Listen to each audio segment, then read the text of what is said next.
মধ্যপ্রাচ্যের যুদ্ধের ঘটনায় সারা পৃথিবীতে জ্বালানির সংকট দেখা দিয়েছে। হরমুজ প্রণালী বন্ধ হওয়ায় বাংলাদেশের পূর্ব নির্ধারিত তেলের চালান আটকে গেছে।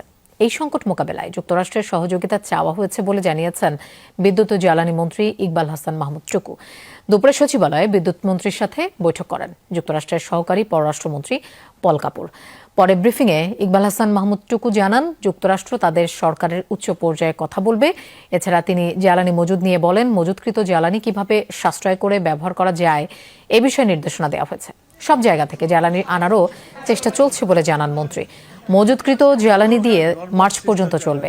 ঈদের সময় পর্যন্ত সংকট থাকতে পারে বলে আশঙ্কা প্রকাশ করেন তিনি। অসহনীয় বিদ্যুৎ সংকট হবে না বলেও আশ্বস্ত করেন মন্ত্রী। বিদ্যুতের অপচয় বন্ধে সবাইকে সচেতন হতে আহ্বান জানান। আমরা তো সারা পৃথিবীতে জ্বালানির একটা ক্রাইসিস সৃষ্টি হয়েছে। যেগুলো কমিটমেন্ট ছিল সেগুলো আসা বন্ধ হয়ে গেছে। এখন যে ক্রাইসিস পিরিয়ডে আমাদেরকে সাপোর্টের জন্য আমরা রিকোয়েস্ট করেছি। তারা বলছে তারা এটা কথা বলে আমাদের জানাবে।